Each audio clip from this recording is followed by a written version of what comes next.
Hey everybody, welcome back. If you're new here, hi, I'm Mercury. Welcome to my channel. It's my daily vlog, so whatever I'm up to is what you're gonna see here. And I am back home. The cruise is over. Sad face. But not terribly sad because I had an amazing time. So I figured this would be a good opportunity to sort of like recap and talk about the things that I really liked, some things that were different, things that I might be looking forward to in the future. And if I can anticipate any questions anybody might have, I might try to answer some questions that might have come up. So this is the cruise recap video. Welcome! So how was Royal Caribbean's Anthem of the Seas? In short, wonderful. I had a great time. So Anthem of the Seas is a Quantum class vessel, which is smaller than the Oasis class vessel that if you saw my previous sailing, and I will link up here or here, whichever side it goes on. It's a smaller ship, but still it's a cruise ship. It's a huge ship. You know, it has a capacity close to around 4,000 people, if I'm not mistaken, somewhere in that ballpark. And we were sailing. The rumor I was hearing was about 2,700 people on board. So still more than half capacity, but definitely not full capacity. So what did this look like on that cruise? There's a lot of ways that it, I noticed it, and there are other ways where it felt as if the ship was full. And the latter is more when we were in areas when it was cold. So sailing out of the New York area in March. It's chilly here in March. It still snows here in March. It snowed the day before I got on the ship. So I don't know if you remember my packing video. It was snowing the day I was packing. So it's chilly, so people who have balconies, people who want to watch sail away, you want to sit and read. There's an entire chunk of ship that is not being utilized on the top deck because it's cold. It's cold. I mean, there's no way around that. It was like 40 degrees, right? It's cold. So the solarium is fully enclosed. It's warm. That is where I sat and I watched sail away from. There is an indoor pool and there is an outdoor pool. Then in terms of like loungers, like beach loungers, there's also on the 15th deck a running track, and then loungers can be set up all around the running track. So because it was cold, you basically knock out the entire 15th deck as far as like where people are hanging out, and the entire pool deck area in terms of where people are hanging out when it's cold. So that sort of dips into the video I did about like finding a quiet place to read. When it's warm, I'll like go to like the aft of the ship or, the front of the ship on deck 15 because it's the running track. It's not super busy. It'll be much more chill to read. But I'm not going to do that if it's 40 degrees. That's too cold to sit out there and read. That's not comfortable. So when I'm looking for an indoor quiet place, those were a little bit hard to come by. I wouldn't go so far as to call it a party ship because it's not a party vibe. It's not that. But it's also not a quiet ship. There's always hubbub. There's always something going on. And that's great because it's like, what do I want to do next? What's going on? Is there entertainment? Is there an activity? What are we going to do next? And sometimes there's FOMO. It's like fear of missing out. Like I have to pick between these two things. Which one's better? So there's a lot of that, but on those chill days when you're just looking to chill out and read, that was a little bit harder, but also I had a balcony room. So it did give me that option of it's just like, if my little Heidi bed, that I like that wicker dome, if that was occupied, I always had that option of like going up to my room and using that. And, we set sail. The first day was a little bit chilly. I think as we were like alongside sort of like from the New York area down through the Carolinas, it was still a little bit brisk. Like that first day sailing down, it was probably in the 50s or 60s, so it was like I could wear like a hoodie, but I wasn't, ready to hop in the swimming pool on that or anything, or hop on the flow rider. So it wasn't until day 3 that we got to Florida when the weather really took a turn for the better. It was like 80 degrees when I was in Florida and in the Bahamas. So the Florida day, the Coco Cay day, and the Nassau day were all up in the 80s. And then even on our return, that first sailing day back, I'd say it was still probably in the 70s. It was still pretty nice. It wasn't until that last day coming back that it started to get pretty chilly again.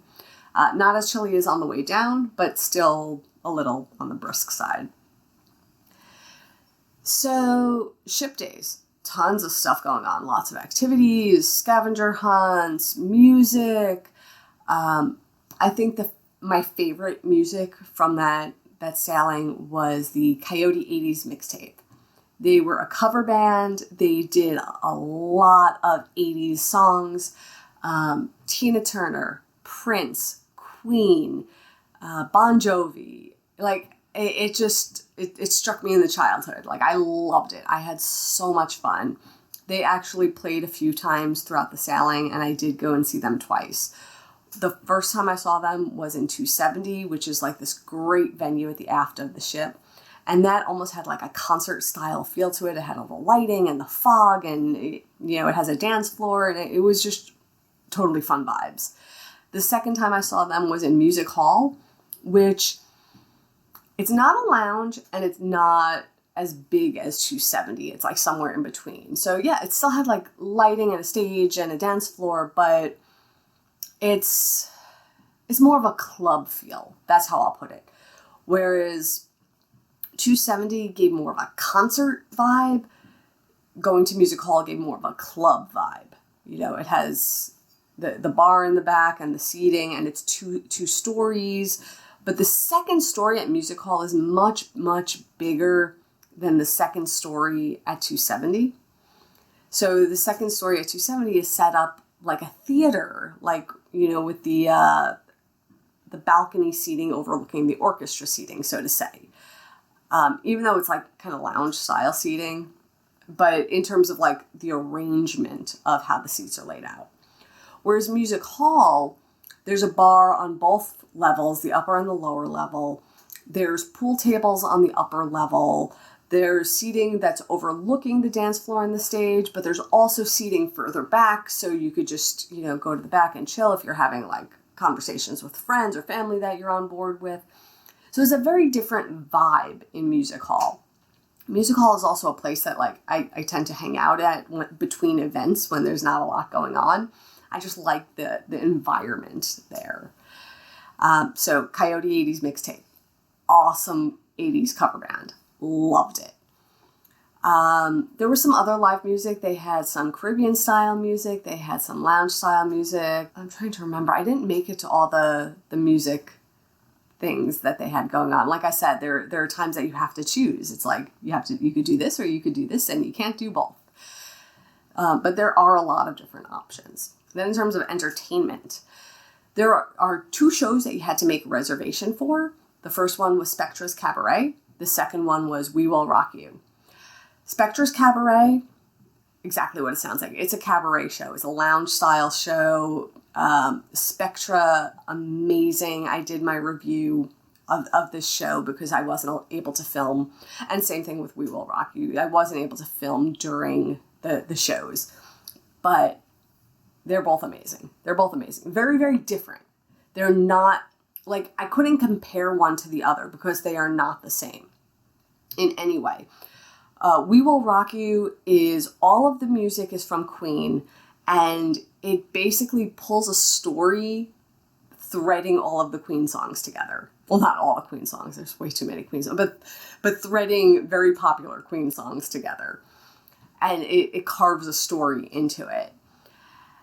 And it's a lot of fun. It's just a lot of fun. It's, like they named the female character, the female lead, Scaramouche, like things like that. It's just, I really enjoy it. The villain is the killer queen, and she's a very, very prominent stage presence. I'll put it that way. But the entertainment was top notch. Top notch. I almost didn't get to see We Will Rock You. There was almost a catastrophe with the scheduling. So there were only 3 showings during that sailing of We Will Rock You. The first showing conflicted with something else I wanted to do. Like I said, you sometimes have to pick. The first showing conflicted with something else that I wanted to do. The second showing was the same day, but it was during the time that I was scheduled for dinner. And I like to eat at the main dining room. I was on the traditional dining, so my dining time was set the same every day.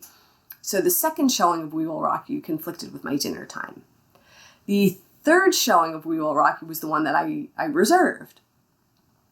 And I heard something on the PA, and I couldn't quite tell what they were saying, but it sounded like something was being canceled and they were trying to reschedule, and I couldn't quite make out what was going on, because one of the issues with the PA system, when you're in your stateroom, it can be a little bit muffled and hard to hear. Some people were telling me that they would open their stateroom doors to hear the PA. If I had my balcony door open, I would run outside because there are speakers on the outside to hear better. But it was really hard to get all the information that was coming across on the PA if you were in your stateroom.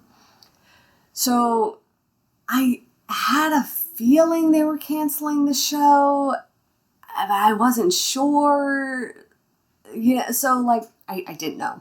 So I went down just in case at showtime, and I saw a few people milling around, but there was no staff, no signs, and the doors weren't open yet. So I found a member of the crew, and I tried to ask if they knew anything, and they didn't know anything. And then some of the guests started talking amongst themselves and kind of came to the consensus that, yes, that announcement was saying that the show was canceled. So I went over to guest services to confirm, and they did confirm, yes, the show was canceled, and that they were trying to reschedule. They did reschedule. I'm going to kind of put a little, like a sticker here, like not an actual sticker, but like let's go back and talk about this. I had a small issue with information and communication during this cruise, and I want to go back to that because this example of what happened with the show being canceled is an example of a communication breakdown that happened. So we're going to go back to that in a moment. But for now, We Will Rock You. They did reschedule, and I got to see it on the last day of my sailing. So I felt really lucky that they pulled it off. They got it in there because I was so worried. I was like, it was the last scheduled time, and that was the one. So it wasn't like I could squeeze into the next show. There wasn't a next show, but they were able to squeeze in another performance, and I did get to see it. So I was very, very happy about that. So I mean, while we're here, I'll go back to that sticker that I wanted to go back to about the communication. So let's go there. Anyone who has sailed on a cruise before, particularly Royal Caribbean, knows about the cruise compass or the newsletter that is left in your stateroom every day. So what a cruise compass is basically, it's like a pamphlet. It's a full-size piece of paper. It has 2 pages, front and back, so 4 sides altogether, and sometimes additional inserts of different promotions going on or specials or something that they're trying to call your attention to or an update that happened since the printing of it, so on and so forth. I didn't get a cruise compass on the sailing. There were no cruise compasses. And when I went down to guest services, where they usually keep all the paper cruise compasses, so like if you lose yours or it gets damaged and you need to replace it, they usually have like a rack with all of them for you to grab a new one. They were all empty with a sign directing you to use the app. So I did use the app, and I use it for a lot of things. I use it to make my reservations. I use it to see what activities were going on through the day and through the week. And, in some ways, the app was really, really good, and I really appreciated it. I just had it in my pocket. I didn't have to worry about like, oh, I didn't bring my cruise compass with me. Like, I had my phone. And you have to connect to the ship's Wi-Fi, but you don't have to pay for the Wi-Fi for the purposes of using the Royal Caribbean app. There's some technological thing where they're able to allow the app to function, even if you're not paying for the Wi-Fi service. So just as an FYI. Some of the things that I was running into because there was no cruise compass. Formal night. Sailings of 6 days or more, I believe, have 2 formal nights. My sailing was 7 days, so I was sure it had 2 formal nights. It was never in the app. The app never, ever told me when formal night was. And if you clicked on the main dining room, regardless of what day of the sailing it was, it just said smart casual. It never indicated formal night. And the only reason that I knew it was formal night on any given day was because about a half an hour before dinner time, I would go down to the Royal Esplanade where all the shops were, because it was close to the dining room. And I would start to see people dressed up more. I was like, oh, people are in their fancies tonight. I got to go run and change. And then I had to expeditiously run back to my stateroom and go change. It shouldn't be like that. It should be very clear when formal night is. I shouldn't have to feel rushed. And clearly other people found out about it. How come they knew and I missed the memo? What happened? And I was strictly using the app. I didn't know about it. I literally had to watch and see when people were dressed up to know I had to go run and change.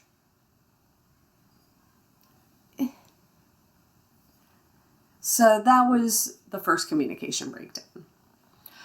One of my table mates at dinner had a communication breakdown where she was using the app for stuff, and they would change the location of an event or reschedule an event, and the app didn't always update with the correct information. And as I mentioned before, if something is announced on the PA, it's sometimes very difficult to hear or understand what the PA is saying. And because those updates weren't in an insert in a cruise compass, she missed events because she was in the wrong place at the wrong time. So that was issue 2. Issue 3 will go back to We Will Rock You and how the show was canceled. So there was no indication in the app that it was canceled. So if you totally missed that announcement, you would not have known it was canceled till you went to go. And they did say that they were going to try to reschedule it. I had it reserved. I did not receive a letter in my stateroom. I did not receive a message in my TV messages, because I would check that twice a day. I would check the TV messages because sometimes you get a notification there that might be important. I did not get a push notification through the app. I was not notified in any way, shape, or form that they were successful in rescheduling the show. What happened to have occurred the last day of the cruise, when I was going through the app and trying to decide what I was going to do that day, it was scheduled in my schedule. I didn't put it there. It was, they automatically pushed into my schedule. Nobody told me to look there. No one told me it was rescheduled. I just happened to catch it. And had I not happened to catch it, I would not have known. So there's some communication areas that could be improved upon. But did that bring down my whole trip? Absolutely not. Absolutely not. I had a wonderful, wonderful time. And, I just bring it up, for awareness, because if there's something going on and you're not sure, ask the crew. They're tuned into stuff. They have answers. They can help you out. And what I actually learned on the last day of my sailing is you can request a paper cruise compass be left in your stateroom, but they're only doing it by request. And the reason that they're not doing automatic paper cruise compasses for everybody is because it is part of their Save the Waves program for reducing their carbon footprint and reducing waste. I that's cool. I'm totally on board with that. I just want to make sure that the information that needs to get where it needs to go flows properly. So that's just me calling that piece out. But let's get back to the good stuff. No more of this, problematic stuff. That was the extent of it. And if that was the extent of it, don't worry about it. Stuff I did on the ship, flow rider. Always love the flow rider. So much fun, such a good time. Again, flow rider, not for everybody. There is a risk of getting hurt on the flow rider. So if you do it at your own risk. Just be careful. But when I do it, I always have a good time on it. They have the boogie board style and they have the stand-up style. I have not yet done the stand-up style. I've just done the boogie board style because I'm still getting my bearings on it. I was able to pick my arms up. I was able to hop up on my knees. I did not stabilize enough to be on my knees and take my hands up this time. I did do that when I was on Oasis. I didn't quite get it this time, but getting up onto my knees was easier this time than it was last time. So, I win some, I lose some, but always have a good time when I'm on the flow rider. I went in the swimming pool in the solarium for a little while, and that was nice. It was like very warm. It was like bathtub water. It was so comfortable. And that swimming pool, it's like waist deep. It's, I believe, 3 tiers, and they have like infinity edges. So the top tier flows into the next tier, flows into the next tier. And then the bottom is like only ankle deep, and they have loungers that sit in the water that you could sit on. They also have 2 hot tubs in the solarium. I did not make it into any hot tubs. They were always very busy, and, COVID's still a thing, so I didn't want to be super, super on top of people. So I did not utilize the hot tub while I was there. There was an indoor pool and an outdoor pool. I didn't utilize either of those, just the pool and the solarium. Then in terms of other things I did on the ship, I did a scavenger hunt. I did some trivia. I went to Broadway music trivia. And, I went in there thinking, I know Broadway music. And then I started playing, like, old school. And I was like, I don't know these. And when I say, like, old school Broadway, I'm talking about, like, Hello, Dolly. Sound of Music, I'm not so good with. What were some of the others that I didn't get? I only know one song from The Music Man, and they didn't play that one. They played something different. So like classic Broadway, I don't always get. But then you start playing Starlight Express, Les Mis, Cats, Phantom of the Opera, Wicked, Chicago. Yeah, I was just like rattling those off. I was like, I got this. So that was cool. I didn't win, but I had a lot of fun playing. So yeah, they always have a bunch of trivia going on. So something else I did was they have a casino on the ship, and I went on board with $20 that I said that I would allow myself to use in the casino. That was it. I went in with $20 for the casino, and I won $15. So I almost doubled my money. I went in with 20 and I left with 35. So that was amazing. I thought that was great. And I won on one of them it was penny slot, and I think it was called like Lucky Comb or Lucky Honey or Honeybee or something. It was the same one that I had taken a picture of for the St. Patrick's Day scavenger hunt. It was that same slot machine. So I won $10 on that one. And then I went over to a different one. I think it was like, I don't remember which, it was on the other side of the casino, and I tried that one.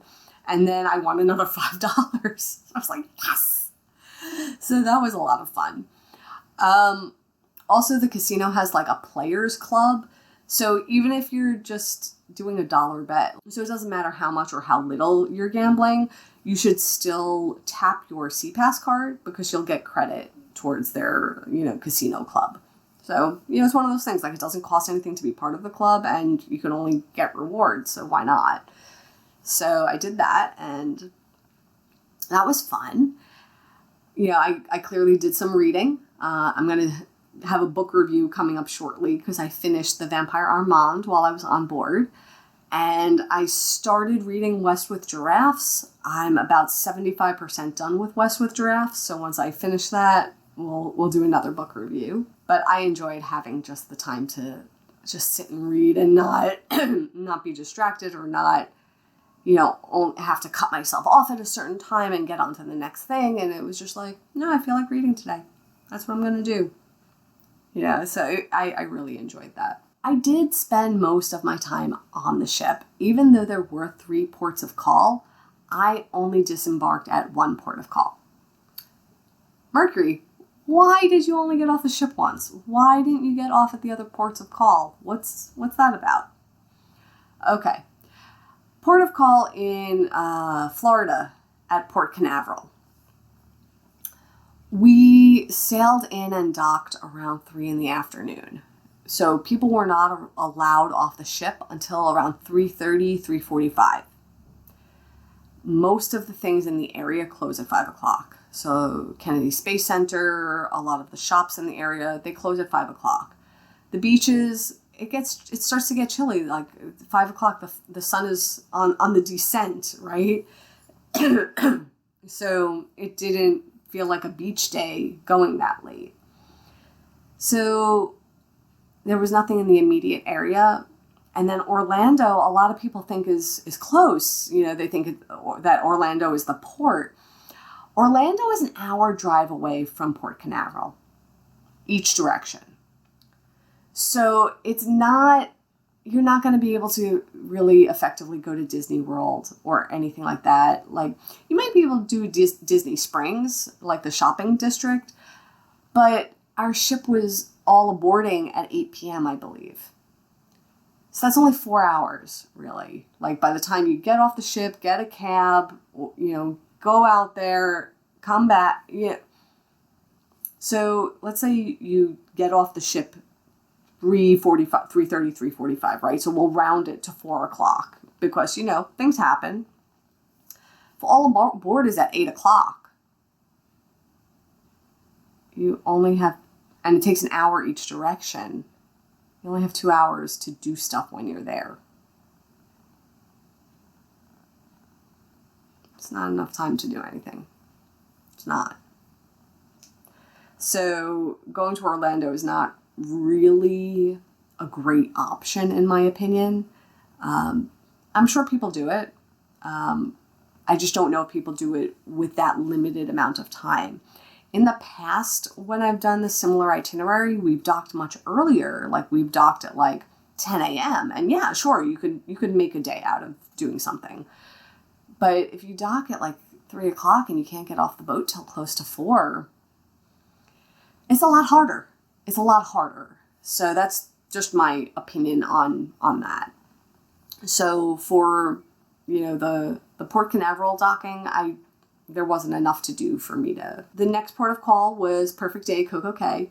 Of course I got off the ship. I love Perfect Day Coco Cay. And they had a theme song. It was so much fun. I didn't know they had a theme song. And then I'm getting off the ship and they're like, it's a perfect day at Coco Cay. Perfect day at Coco Cay. I was like, this is fun. This is really fun. So yes, I clearly got off the ship at Coco Cay. And then the third port of call was Nassau. I've done this itinerary a few times already. I've been to Nassau before and I've walked around and it's a great place to visit.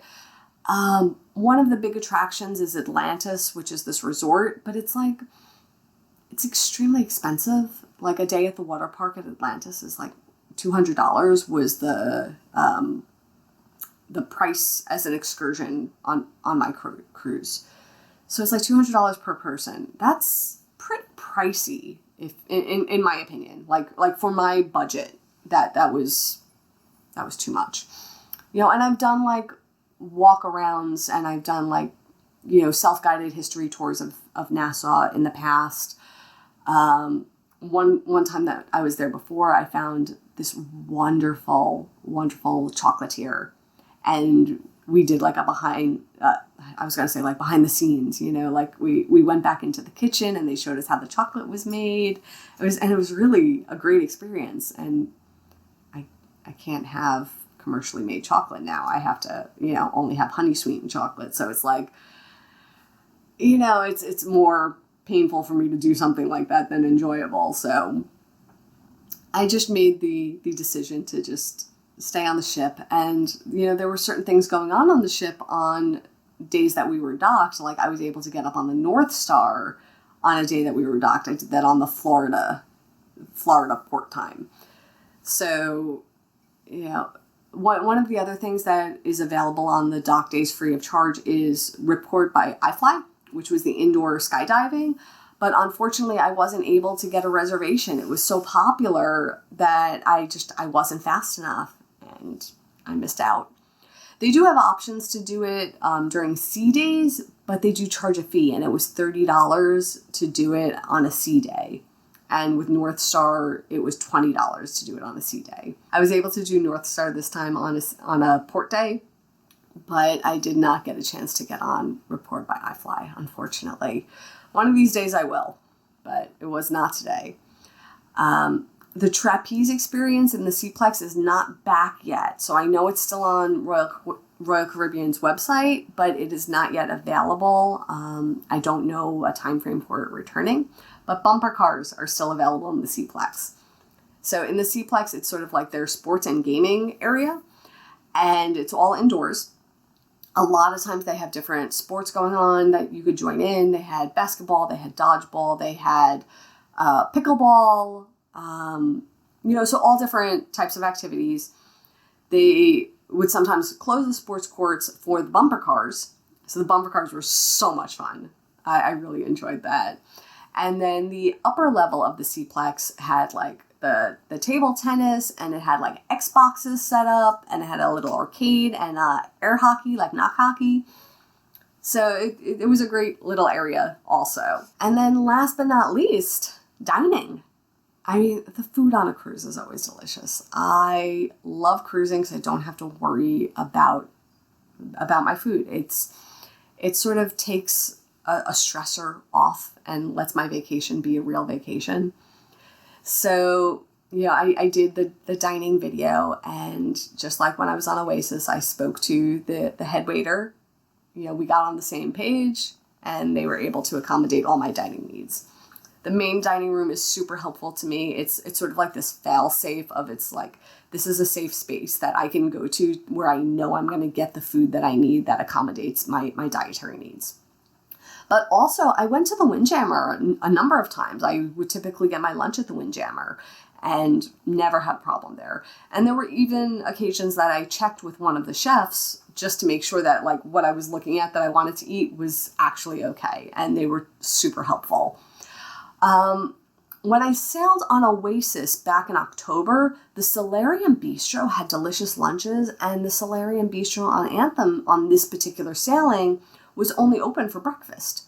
So I never really made it there because a lot of times the alternative breakfast locations, so that would be like Cafe 270, Solarium Bistro, things like that, they don't always have an omelet station, and I liked getting cooked to order omelets, so I kept going to Windjammer.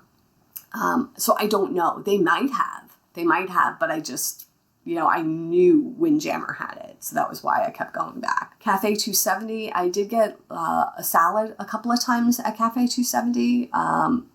They basically had like wraps and sandwiches and panini, and then they had like a small salad bar. So they did have salad items, but I think I was only able to get like cucumber and tomato on my salad. They didn't have a lot of toppings options. They do also have specialty dining on Anthem of the Seas. I just didn't happen to go to any specialty dining restaurants, but the specialty dining that is on Anthem, they have a Chops Grill.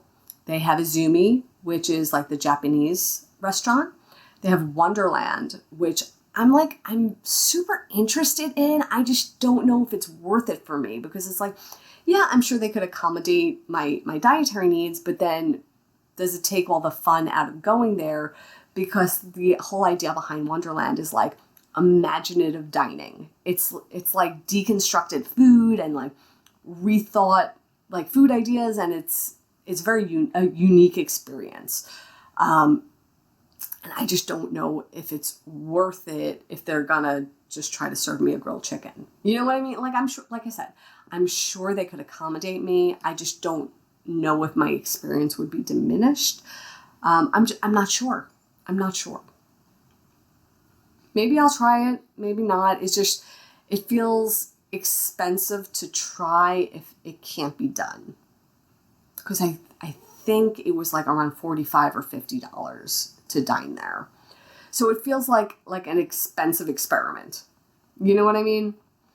So I'd love to go. It's piques my curiosity and my interest of like, what do they come up with? You know, the example I always give is like the salad that looks like carrots in dirt and soil. You know, and it's like obviously not soil. It's other types of ground food that looks like that. You know, but it's interesting, right? So I'm very curious. I don't know if I could afford that experiment sometimes. And then besides Izumi, Wonderland, and Chops, they also have Jamie's Italian, and they also have the Chef's Table. So those are the specialty dining options that are available on Anthem as of right now. So I stuck to the included foods. So I was at the main dining room. I was at the Windjammer. I went to the Cafe 270.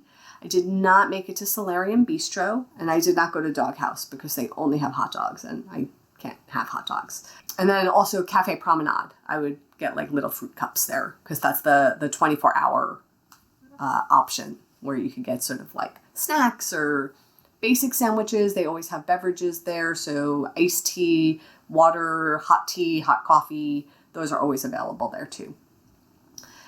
So overall, I had such a wonderful time on this trip. I love, cruising so much. I even booked my next cruise while I was on this cruise because I want to go back. I want to do more. I love it. It's fantastic. So this particular sailing, what I did, Anthem of the Seas, it was a 7-night cruise. It went from Bayonne to Florida at Port Canaveral, Coco Cay, Nassau, and then back to Bayonne, which is like a New York area port.